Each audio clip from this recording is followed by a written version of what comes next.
बिस्मिल्लाहिर्रहमानिर्रहीम। कैसे हैं भाई आप लोग? रटना नहीं है, समझना है। Syntax book board first year chemistry chapter number 10 जी। न्यू चैप्टर जो है अल्लाह की रहमत से शुरू होने जा रहा है। Chapter number 10 solution and colloids, उसका पार्ट 1 हम करने जा रहे हैं। Solution and colloids part 1। Copy pen से ले लीजिए, लेक्चर को नोट करना है और मुस्कुराते रहना है। क्या क्या चीज़ें हम डिस्कस करेंगे इसके अंदर? सॉल्यूशन क्या होता है, कितनी टाइप्स का होता है, सॉल्यूट क्या होते हैं, सॉल्वेंट क्या होता है। बोर मत हो, मुझे पता है ये आपको पता होंगी ज़्यादातर बच्चों को जो भी सुन रहे हैं। आगे सुनिए, सॉल्वेशन एनर्जी क्या होती है, लैटिस एनर्जी क्या होती है, हाँ अब ये पता है। और एंथैल्पी जो है उसका क्या किरदार है यहाँ पे, ये है मेन चीज़। इंटरेक्शन जो होते हैं पार्टिकल्स के दरमियान वो कितनी किस्मों के होते हैं। सॉल्यूट सॉल्यूट इंटरेक्शन क्या है, सॉल्वेंट सॉल्वेंट इंटरेक्शन क्या है, सॉल्यूट सॉल्वेंट इंटरेक्शन क्या है, एंडोथर्मिक एक्सोथर्मिक रिएक्शन का इसमें क्या किरदार है। ये सब चीज़ें इस वीडियो के अंदर देखेंगे पार्ट 1 के अंदर। ये आप देख लीजिए पेज नंबर 198। ठीक है भाई। तो कॉलॉइड्स की बात तो बाद में करेंगे, सॉल्यूशन की बात कर लेते हैं। इसकी टू द पॉइंट और आसान सी डेफिनेशन, अगर सॉल्यूशन आपसे कोई पूछे क्या है, जैसे मैं आपसे पूछता हूँ ये क्या है भाई, तो एक वर्ड में जवाब कि ये मार्कर है। इसी तरह सॉल्यूशन आपसे कोई पूछता है क्या है, तो आप बोलें मिक्सचर है, मिक्सचर है। अब मिक्सचर क्या होता है ये तो उसको भी पता होगा। शरबत का भी मिक्सचर बनता है, पानी का, नमक का भी मिक्सचर बनता है, पानी का, चीनी का भी मिक्सचर बनता है। तो मिक्सचर तो उससे पता ही होगा। तो सॉल्यूशन एक वर्ड में मिक्सचर है। किस चीज़ का मिक्सचर है, इसको थोड़ा सा और इजाफा कर लें। सॉल्यूशन होमोजीनस मिक्सचर है, होमोजीनस मिक्सचर। होमो का मतलब होता है सेम, जीनस का मतलब होता है नस्ल, एक ही नस्ल के कंपोनेंट्स वाला सॉल्यूशन। अब ये होमोजीनस किस पॉइंट ऑफ व्यू से, ये अभी बात नहीं करेंगे, ये बाद में करेंगे। ठीक है। वैसे एक वर्ड में बता देता हूँ, लाइक डिज़ोल्व लाइक ये होता है। और अपना हमारे पास जो है वो क्या है, होमोजीनस उसमें कहा जाता है। आपको पता है कंपाउंड्स बेसिकली दो टाइप्स के होते हैं, ऑर्गेनिक कंपाउंड्स और इनऑर्गेनिक कंपाउंड्स। तो ऑर्गेनिक कंपाउंड्स में डिज़ोल्व हो जाते हैं। ठीक है। इनऑर्गेनिक कंपाउंड्स में डिज़ोल्व हो जाते हैं, उनके सॉल्यूशन बन जाते हैं in most of the cases. और फ्यू केसेस ऐसे हैं जिसमें ऑर्गेनिक और इनऑर्गेनिक का भी सॉल्यूशन बन जाता है। तो ऑर्गेनिक की बात आए, होमोजीनस एक ही नस्ल के हैं। ठीक है। तो होमो में ऑर्गेनिक की बात आए, इनऑर्गेनिक की बात आए, होमोजीनस मिक्सचर। तो सॉल्यूशन नॉर्मली जो होते हैं वो ऐसे मिक्सचर होते हैं जो होमोजीनस होते हैं। ठीक है भाई। तो ये तो बात हो गई इसकी। पार्ट्स इसके कौन कौन से होते हैं? दो मेजर पार्ट्स होते हैं। जो बड़ा वाला पार्ट होता है उसको हम कहते हैं सॉल्वेंट, और छोटा वाला जो पार्ट होता है वो सॉल्यूट कहलाता है। ये एक भी हो सकता है और एंड मोर देन वन, और एक से ज़्यादा भी हो सकता है, मोर देन वन। जैसे कि आपने एक बीकर लिया, इसमें पानी लिया, पानी ग्रेटर इन क्वांटिटी के अंदर है तो सॉल्वेंट हो गया, और इसके अंदर आपने सोडियम क्लोराइड सॉल्ट को डाल दिया तो ये लेसर इन क्वांटिटी है तो ये सॉल्यूट हो गया। समझ आ रही है बात आपको?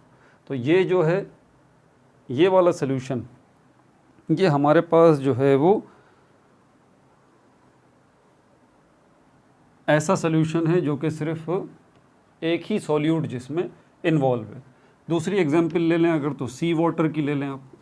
सी वाटर जो समंदरी पानी है, ये भी समंदर का जो पानी है ये भी सॉल्यूशन है।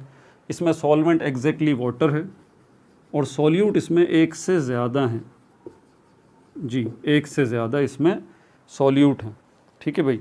इसके अंदर जो है हमारे पास सोडियम क्लोराइड भी होता है, और इसके अंदर हमारे पास कैल्शियम क्लोराइड और मैग्नीशियम क्लोराइड एटसेट्रा, इसके अलावा और भी हैं। ठीक है भाई।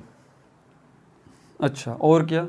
अब टाइप्स ऑफ सोल्यूशन की तरफ चलते हैं तो हमारे पास टाइप्स में नॉर्मली हमें यही देखा जाता है कि आपने देखा ये सॉल्वेंट जो वाटर था यहाँ पर ये लिक्विड था और लिक्विड के अंदर सॉलिड को डिज़ोल्व कर देना, लिक्विड के अंदर सॉलिड को डिज़ोल्व कर देना। नॉर्मली हम इसी तरह का सोल्यूशन देखते हैं, लेकिन ये बात नहीं है। 9 किस्म के सोल्यूशंस यहाँ पे बन सकते हैं। आप लिक्विड के साथ गैस का सोल्यूशन बना सकते हैं, आप लिक्विड के साथ सॉलिड का सोल्यूशन बना सकते हैं, आप लिक्विड के साथ लिक्विड का सोल्यूशन बना सकते हैं। इसी तरह आप गैस के साथ सॉलिड, गैस के साथ लिक्विड, गैस के साथ गैस, इसी तरह सॉलिड के साथ लिक्विड, सॉलिड के साथ गैस, सॉलिड के साथ सॉलिड।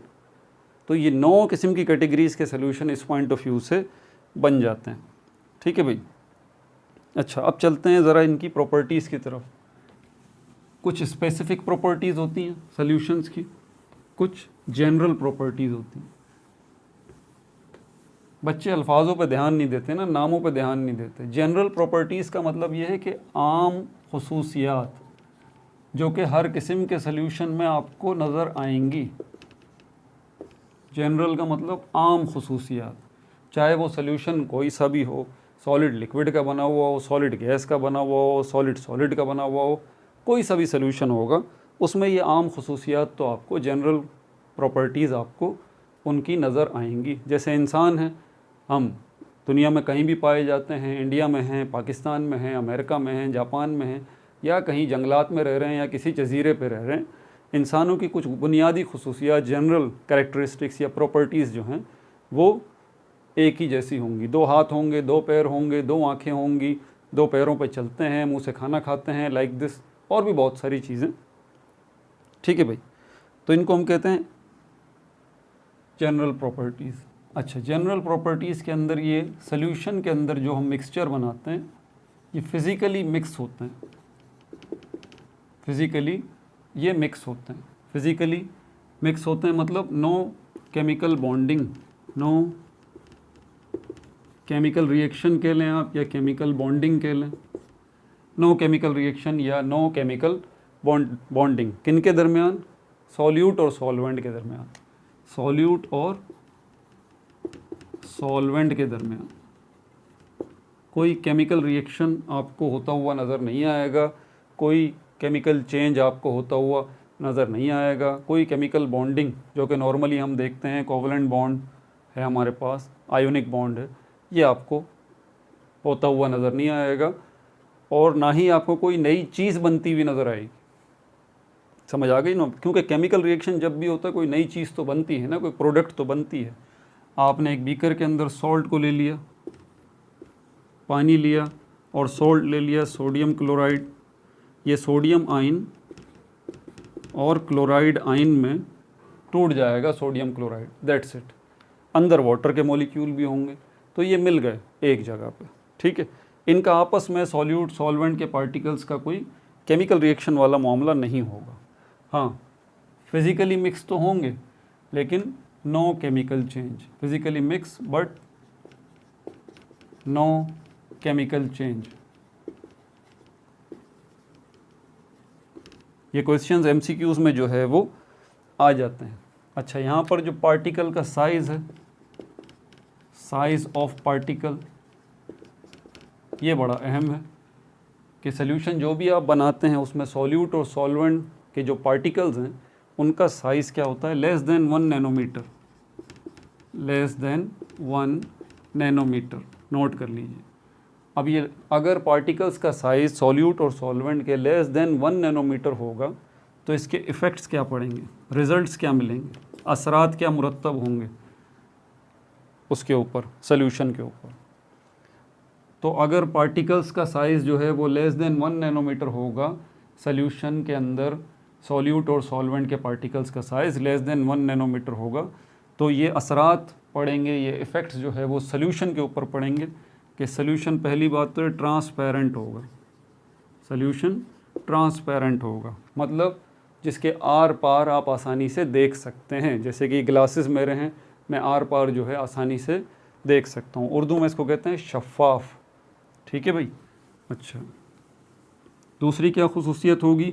अगर पार्टिकल्स का साइज़ लेस देन 1 नैनोमीटर होगा सॉल्यूशन के, नो फिल्ट्रेशन, आप छान नहीं सकते, नो फिल्ट्रेशन,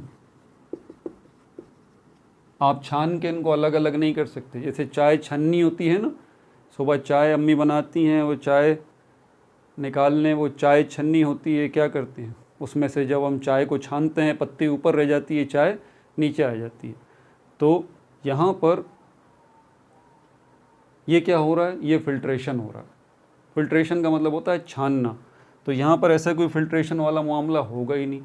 वजह क्या है, क्योंकि पत्ती के जो ग्रेन्स हैं, दाने हैं, उनका साइज़ बहुत ज़्यादा बड़ा है, 1 नैनोमीटर से बहुत ज़्यादा बड़ा है, बहुत ज़्यादा बड़ा। तो इसीलिए चाय को आप छान सकते हैं, फ़िल्टर कर सकते हैं, ठीक है। लेकिन सॉल्यूशन के अंदर क्योंकि पार्टिकल का साइज़ होता ही 1 नैनोमीटर से भी कम, तो इसलिए फ़िल्ट्रेशन हो ही नहीं सकती, ठीक है भाई। अच्छा, और क्या बात है, no light scattering, no light scattering, इसको हम कहते हैं Tyndall effect. Tyndall effect 9th class में आपने पढ़ा होगा ना। लाइट जब आती है ना, किसी चीज़ से टकरा कर इधर उधर बैंड हो जाती है, ऐसे ही होगा ना, लाइट की प्रॉपर्टी है ये। लाइट जब किसी सॉलिड चीज़ से, किसी भी चीज़ से टकराएगी, या तो बाउंस बैक हो जाएगी, टकरा कर वापस मुड़ जाएगी, पीछे आ जाएगी, या टकरा कर किसी भी एंगल पे बैंड हो जाएगी। तो अगर लाइट जो है वो टकरा कर वापस आ रही है या टकरा कर बैंड हो रही है ज़र्रात से, सॉलिड ऑब्जेक्ट से नहीं, ज़र्रात से, पार्टिकल्स से। सॉलिड ऑब्जेक्ट की अगर हम बात करेंगे तो फिर वो टकरा कर वापस आना, वो बाउंस बैक कहलाएगा, उसको रिफ्लेक्शन कहते हैं। तो वहाँ गड़बड़ मत कीजिएगा, सॉलिड ऑब्जेक्ट्स की बात नहीं कर रहा, पार्टिकल्स की बात कर रहा हूँ। तो पार्टिकल्स से लाइट जो है वो टकरा नहीं रही, इसीलिए स्कैटर भी नहीं हो रही, टकरा कर बिखर भी नहीं रही, टकरा कर बाउंस बैक भी नहीं हो रही। तो ये ऐसा कोई भी इफ़ेक्ट जो है वो सॉल्यूशन में नहीं होगा। और इसी टकराने को, लाइट के टकराने को पार्टिकल्स के साथ, इसको हम कहते हैं टिंडल इफ़ेक्ट, ठीक है भाई। तो कोई टिंडल इफ़ेक्ट भी नहीं होगा। टाइप्स ऑफ इंटरेक्शन, एक तो बात ध्यान में रखिएगा, जिसको हम कहते हैं ना केमिकल बॉन्डिंग, ठीक है। तो ये इसीलिए केमिकल बॉन्ड इसको नहीं कहा जा रहा, इसको इंटरेक्शन का नाम दिया गया। टाइप्स ऑफ इंटरेक्शन, इंटरेक्शन का मतलब है अट्रैक्शन, अट्रैक्ट होना, अट्रैक्शन, अट्रैक्ट होना। जैसे मैग्नेट और आयरन के अंदर, आयरन में अट्रैक्शन होती है ना, एक मैग्नेट रखा हुआ है, एक आयरन का पीस रखा हुआ है, तो क्या होगा, आयरन का पीस उछल के जाके मैग्नेट से चिपक जाएगा। तो ये अट्रैक्शन है मैग्नेट में और आयरन के पीस के अंदर, ठीक है। तो यहाँ पर जो आपको बताया जा रहा है, क्या पार्टिकल्स के दरमियान कुछ इस किस्म का मामला होता है अट्रैक्शन का, जिसको यहाँ इंटरेक्शन का नाम दिया जा रहा है? जी बिल्कुल होता है। पार्टिकल्स भी आपस में अट्रैक्ट होते हैं, एक दूसरे की तरफ खिंचते हैं, एक दूसरे की तरफ जाते हैं, एक दूसरे से चिपक जाते हैं। लेकिन इसका मतलब ये नहीं है कि वो कोई केमिकल बॉन्ड बना रहे हैं। जी, केमिकल बॉन्ड ख़ास तौर पे ये इस्तिलाह जब भी इस्तेमाल की जाती है जब केमिकल रिएक्शन होता है और उसके नतीजे में नई चीज़ें बनती हैं। समझ में आ रही है बात आपको? जैसे कि हाइड्रोजन गैस है और ऑक्सीजन गैस है, इससे पानी बन रहा है। यहाँ पर जो बॉन्डिंग हो रही है, पहले तो हाइड्रोजन और हाइड्रोजन के दरमियान का बॉन्ड ब्रेक होगा, ऑक्सीजन और ऑक्सीजन के दरमियान का बॉन्ड ब्रेक होगा, उसके बाद न्यू बॉन्ड जो है वो बनेंगे इनके दरमियान, न्यू बॉन्डिंग होगी। ये केमिकल बॉन्ड है, ठीक है। तो यहाँ पर तो सिर्फ आपको अट्रैक्शन नज़र आएगी सॉल्यूट और सॉल्वेंट के पार्टिकल्स के दरमियान। तो ये कितनी किस्मों की अट्रैक्शन है, तो आप समझ रहे होंगे एक ही किस्म की अट्रैक्शन होगी सर, सॉल्यूट के पार्टिकल्स सॉल्वेंट के पार्टिकल्स की तरफ अट्रैक्ट होंगे, इंटरेक्ट होंगे। नहीं, ऐसी बात नहीं है, ठीक है। फाइनली तो ऐसा ही होगा। लेकिन यहाँ पर एक काम और भी होता है कि सॉल्यूट और सॉल्यूट के पार्टिकल्स जो हैं वो भी आपस में इंटरेक्ट करते हैं, तो इनकी भी, इसको कहते हैं इंटरेक्शन, सॉल्यूट सॉल्यूट इंटरेक्शन। भले सॉल्यूट के पार्टिकल्स अलग हो जाते हैं लेकिन तब भी उनके दरमियान अट्रैक्शन रहती है। ठीक है, सॉल्वेंट और सॉल्वेंट के पार्टिकल्स के दरमियान भी इंटरेक्शन होती है और सॉल्यूट और सॉल्वेंट पार्टिकल के दरमियान भी इंटरेक्शन होती है। मतलब इस बीकर के अंदर समझ लें एक जंग मची पड़ी होगी, एक जंग मची पड़ी होगी यहाँ पर पार्टिकल्स के दरमियान। सॉल्वेंट जैसे कि वाटर है, वाटर के मॉलिक्यूल्स की तरफ भी अट्रैक्ट हो रहे होंगे, वाटर के मॉलिक्यूल्स सॉल्ट के आइंस के साथ भी की तरफ भी अट्रैक्ट हो रहे होंगे। सॉल्ट के आइंस जो हैं वो अपने ही दूसरे सॉल्ट के आइन के साथ भी अट्रैक्ट हो रहे होंगे। सॉल्ट के आइंस जो हैं वो वाटर के आइंस के साथ भी अट्रैक्ट हो रहे होंगे और सॉल्ट के आइंस वाटर के मॉलिक्यूल्स के साथ भी अट्रैक्ट हो रहे होंगे। तो यहाँ पर 3 किस्म की इंटरेक्शन होती है, लेकिन हमारा जो टारगेट है वो सॉल्यूट और सॉल्वेंट की इंटरेक्शन है। तो ये सॉल्यूट और सॉल्वेंट की जो इंटरेक्शन होती है इसमें होता क्या है। बीकर मैंने मिटा दिया, दोबारा बना देता हूँ बीकर। ठीक है, ये पानी आपने लिया हुआ है, सोडियम क्लोराइड जब इसमें आपने डाला तो सोडियम आइंस और क्लोराइड आइंस जो है ये बन गए। यहीं पर वाटर के मॉलिक्यूल भी हैं, तो इनके दरमियान भी इंटरेक्शन एक होता है। कैसे होता है कि ये वाटर के मॉलिक्यूल्स जो हैं घेर लेंगे सोडियम के आयन को, वाटर के मॉलिक्यूल्स घेर लेंगे क्लोराइड के आयन को। ये इस किस्म की इंटरेक्शन जो है वो आपको नज़र आती है। ठीक है,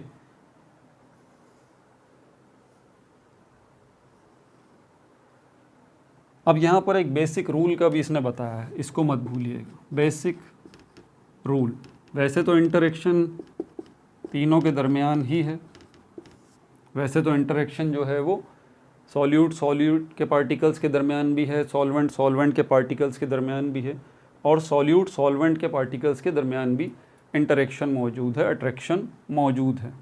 लेकिन यहाँ पर ये जो तीसरे नंबर वाला है हमारे पास, इसके बारे में है कि ये जो सॉल्यूट और सॉल्वेंट की इंटरेक्शन है, सॉल्यूट और सॉल्वेंट की जो इंटरेक्शन है, इनकी इंटरेक्शन या तो इक्वल बराबर होगी और या ग्रेटर देन द टू। ठीक है भाई, तो ये सॉल्यूट सॉल्वेंट की जो इंटरेक्शन है या तो ये सॉल्यूट की इंटरेक्शन और सॉल्वेंट की इंटरेक्शन के बराबर होगी या फिर ग्रेटर देन द टू, या फिर इनसे ज़्यादा होगी। समझ में आ रही है बात आपको। ये बेसिक रूल है कि सॉल्यूट सॉल्वेंट के पार्टिकल्स के दरमियान जो इंटरेक्शन होगी वो या तो इनकी इंटरेक्शन से, दोनों की इंटरेक्शंस के बराबर होगी या उससे ज़्यादा होगी। ये बेसिक रूल लिख लें। ये छोटी छोटी चीज़ें जी मेंस, एडवांस, NCERT या पाकिस्तानी साइट से देखें तो हमारे पास बच्चे MD कैट हैं, ECAT टेस्ट की तैयारी कर रहे हैं। ठीक है, तो ये बुनियादी चीज़ें होती हैं बारीक जो पूछी जाती हैं, कॉन्सेप्चुअल होती है ना सारी की सारी। ठीक है भाई, 3 किस्म के इंटरेक्शन भी आपने देख लिए।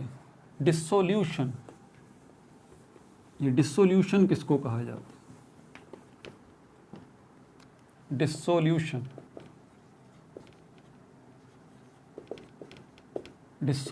Process of making solution, process of making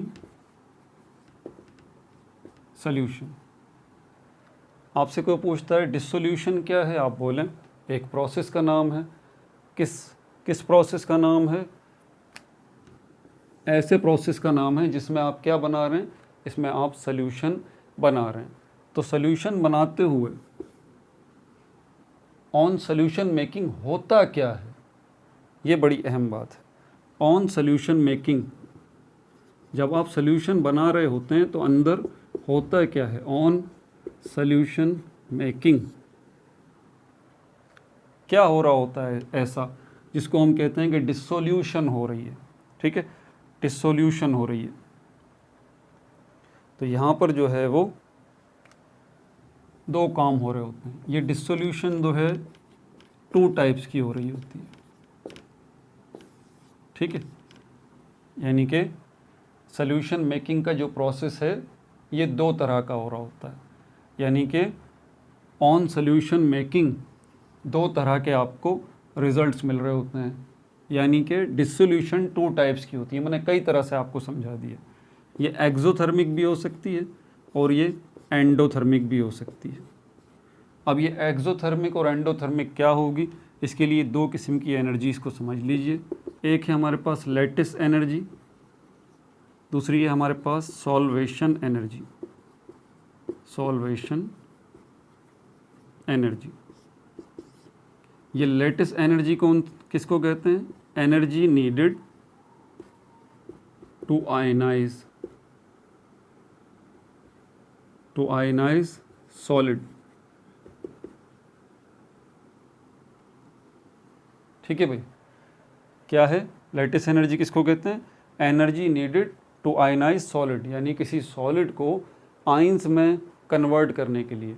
जैसे मिसाल के तौर पर इस बीकर के अंदर आपने पानी लिया और सोडियम क्लोराइड, आपको पता है सॉलिड होता है, जब आप सोडियम क्लोराइड इसमें डालेंगे तो ये सोडियम के आयन और क्लोराइड के आयन में टूट जाएगा। इसको हम कहते हैं आयनाइज हो गया। ये सोडियम क्लोराइड आयनाइज हो गया, मतलब आयंस में टूट गया। लेकिन ये आयंस में ऐसे ही नहीं टूटेगा, इसके लिए एनर्जी चाहिए होती है और उस एनर्जी को हम कहते हैं लैटिस एनर्जी। सपोज करते हैं कि यहाँ पर इस सोडियम क्लोराइड को आयनाइज करने के लिए जो लैटिस एनर्जी चाहिए वो 10 जूल्स चाहिए। ध्यान से सुनिएगा ज़रा। सोडियम क्लोराइड को आयनाइज करने के लिए, आयंस में कन्वर्ट करने के लिए आपको जो लैटिस एनर्जी चाहिए वो कितनी चाहिए?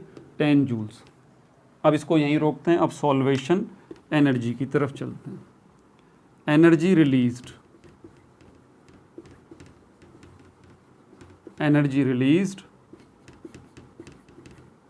when solute particles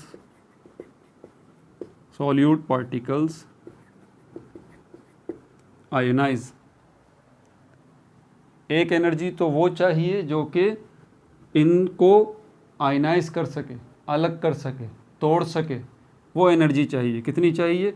10 जूल्स चाहिए। और आपको पता है जैसे ही ये आयनाइज होगा सोडियम क्लोराइड, ये आयंस में कन्वर्ट होगा, इनके टूटते ही एक एनर्जी रिलीज़ भी होगी इसी सॉल्यूशन के अंदर। एक एनर्जी रिलीज़ भी होगी इसी सॉल्यूशन के अंदर। उस एनर्जी को हम कहते हैं सॉल्वेशन एनर्जी।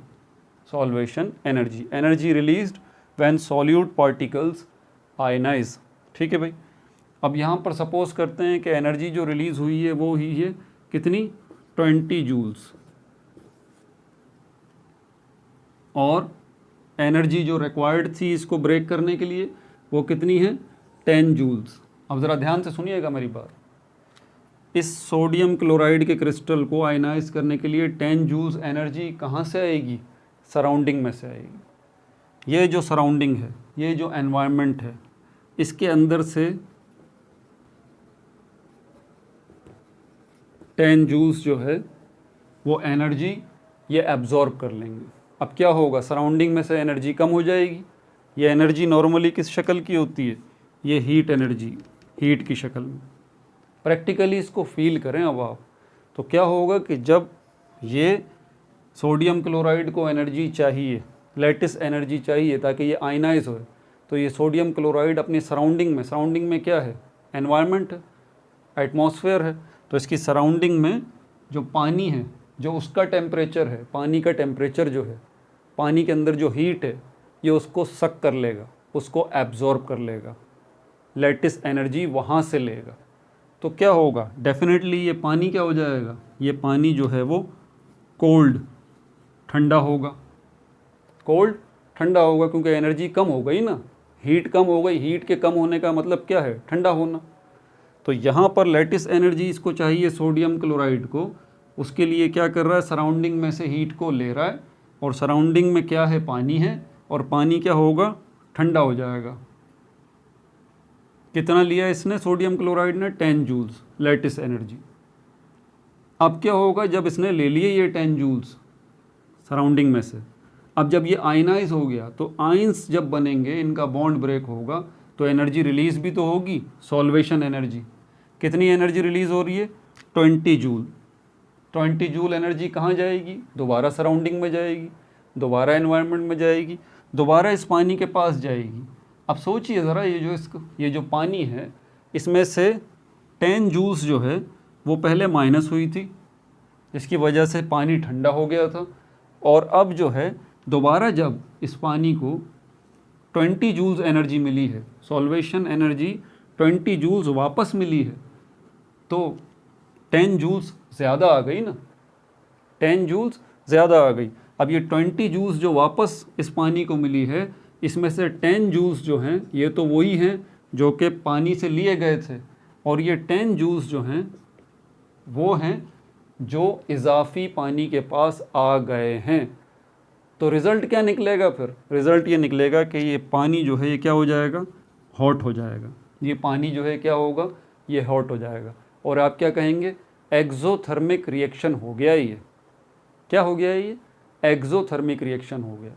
तो ये दोनों एनर्जीज एक साथ आगे पीछे चलती हैं, लैटिस एनर्जी और सॉल्वेशन एनर्जी।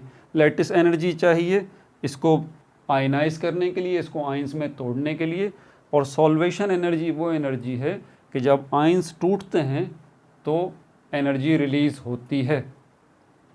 अब इनमें फ़र्क होता है, इनमें दोनों में डिफरेंस होता है। ठीक है भाई, तो ये हो गया हमारे पास क्या? Exothermic reaction. एक्सोथर्मिक रिएक्शन में आपका एनवायरनमेंट जो है वो गर्म हो जाता है ना। अच्छा, अब सपोज करते हैं कि लैटिस एनर्जी जो चाहिए वो 20 जूल्स चाहिए, 20 जूल्स।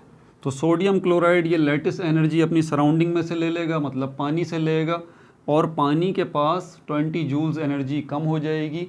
पानी जो है वो 20 जूल्स हीट जो है पानी के पास कम हो जाएगी, तो पानी क्या हो जाएगा? कोल्ड, ठंडा हो जाएगा। और जब ये सोडियम क्लोराइड ये लैटिस एनर्जी सराउंडिंग से ले लेगा, और जब ये आयनाइज होगा, तो जब ये आयंस बनेंगे सॉल्वेशन एनर्जी रिलीज़ होगी। सॉल्वेशन एनर्जी रिलीज़ जो हो रही है वो कितनी हो रही है? 10 जूल्स। और ये 10 जूल्स कहाँ चली जाएगी? पानी के पास। अब हिसाब लगाइए ज़रा, पानी से 20 जूल्स इसने लिया सोडियम क्लोराइड ने, और रिटर्न जो किया वो 10 जूल्स किया। फ़र्क पड़ गया ना? तो अब क्या होगा? बावजूद ये कि 10 जूल्स पानी को वापस रिटर्न हुए हैं, लेकिन मामला तो बराबर नहीं हुआ ना। 20 जूल्स पानी से लिए गए थे भाई, इसी वजह से पानी ठंडा हो गया था। और सॉल्वेशन एनर्जी की मद में जब 10 जूल्स इसको वापस मिले तो बराबरी वाला मामला तो नहीं हुआ ना। तो इससे क्या होगा? पानी जो है आपका ठंडा ही रहेगा, थोड़ा कम ठंडा हो जाएगा लेकिन ठंडा ही रहेगा। आप क्या कहेंगे इसको? आप कहेंगे ये एंडोथर्मिक केमिकल रिएक्शन है। क्या हुआ है ये? Endothermic chemical reaction. अब ये डिफरेंस जो है दोनों का, लैटिस एनर्जी और सॉल्वेशन एनर्जी का, इसको हम क्या कहते हैं? इसको हम कहते हैं हीट ऑफ सॉल्यूशन। नोट कर लें। कोई आपसे पूछता है हीट ऑफ सॉल्यूशन क्या है? हीट ऑफ सॉल्यूशन क्या है? तो आप कहें ये डिफरेंस है। डिफरेंस कब मिलता है आपको? जब आप माइनस करते हैं। तो ये क्या है? Difference between lattice energy and solvation energy. Lattice energy and solvation energy.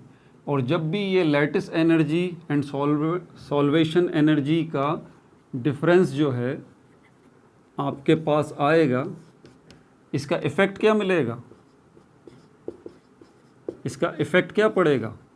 अभी हमने देखा है दोनों में से कोई एक इफ़ेक्ट पड़ेगा, या तो इफ़ेक्ट एक्सोथर्मिक होगा या इफ़ेक्ट एंडोथर्मिक होगा। तो ये क्या है? Heat of solution.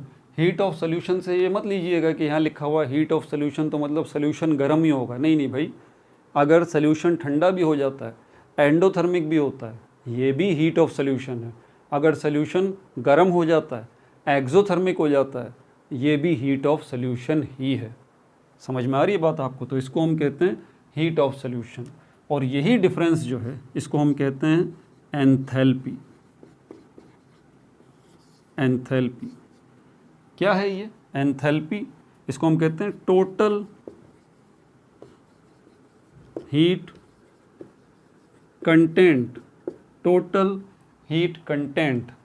For example ये बीकर है, बीकर के अंदर जो पानी है, ठीक है, और पानी के पास जो हीट कंटेंट है, टोटल एनर्जी पानी के पास है वो 100 जूल्स है। 100 जूल्स है। अब क्योंकि यहाँ पर आपने सॉल्यूशन बनाया है, तो सॉल्यूशन बनाने में सॉल्यूट आयनाइज हुआ है और उसके नतीजे में एनर्जी डिफरेंस आया है लैटिस एनर्जी और सॉल्वेशन एनर्जी के दरमियान, और उसका रिज़ल्ट जो है बेचारे किसके ऊपर पड़ा है? इसके ऊपर पड़ा है, इस वाटर के टोटल हीट कंटेंट पे पड़ा है, इस वाटर के एंथैल्पी पे पड़ा है। एंथैल्पी ऑफ वाटर डिस्टर्ब हो गया है, एंथैल्पी ऑफ वाटर डिस्टर्ब हो गया है, total heat content of water disturb हो गया है। या तो हीट ज़्यादा आ चुकी पानी के पास एक्सोथर्मिक रिएक्शन की सूरत में, या हीट कम हो चुकी पानी के पास एंडोथर्मिक रिएक्शन की सूरत में, या तो रिज़ल्ट मिल गया आपको 150 जूल्स का टोटल एंथैल्पी, या फिर आपको रिज़ल्ट मिल गया 80 जूल्स। दोनों सूरतों में अगर ये रिज़ल्ट मिलता है तो एक्सोथर्मिक रिएक्शन है, ये रिज़ल्ट मिलता है 80 जूल्स का तो एंडोथर्मिक रिएक्शन है। तो ये जो चेंज है, इस चेंज को हम कहते हैं change in enthalpy. Change in enthalpy, जिसको हम डेल्टा H से रिप्रेजेंट करते हैं। डेल्टा H से रिप्रेजेंट करते हैं। तो चेंज इन एंथैल्पी क्या मतलब हुआ इसका? इसका मतलब हुआ एंथैल्पी में तब्दीली, एंथैल्पी में चेंज। और एंथैल्पी क्या है?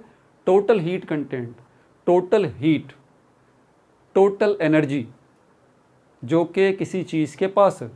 मिसाल के तौर पर ये पानी है, अगर मैं इसकी एंथैल्पी की बात कर रहा हूँ तो इसका मतलब अभी इस वक्त इसके पास जितना अमाउंट हीट का है वो इसकी एंथैल्पी है। और अब क्योंकि ये सॉल्यूशन बन रहा है तो डेफिनेटली अब इसकी एंथैल्पी में चेंज आएगा। एंथैल्पी को H से रिप्रेजेंट करते हैं हम, H से, और चेंज इन एंथैल्पी जो है उसको डेल्टा H से रिप्रेजेंट करते हैं। अगर ये नेगेटिव है तो इसका मतलब एक्सोथर्मिक रिएक्शन हुआ है, और अगर ये पॉजिटिव है तो इसका मतलब ये क्या है? एंडोथर्मिक केमिकल रिएक्शन है। ठीक है भाई, ये भी हो गया। और कौन सी ख़ास बात है? हीट ऑफ सॉल्यूशन, ठीक है, सारी चीज़ें हो गई। अगला जो टॉपिक है उसके अंदर हम सॉल्यूशन, सस्पेंशन और एंड कोलाइड्स जो है इसका डिफरेंस जो है वो देखेंगे। अपना बहुत ज़्यादा ख्याल रखिएगा। No like no subscribe, only share.